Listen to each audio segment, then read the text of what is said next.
How to schedule a post on Instagram. So go ahead and open up your Instagram application first. Now click on this plus icon on the middle part of the bottom of your screen.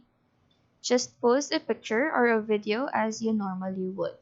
So select a photo, or you can also select multiple photos and videos. After choosing the photos, proceed to edit.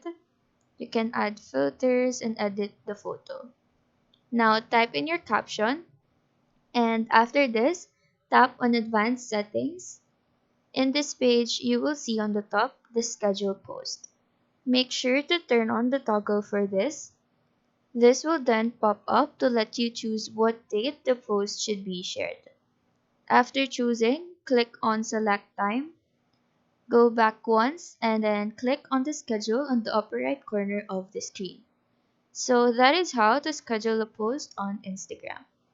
Do let us know if this video helped you out, and if you have any question, feel free to drop them down below.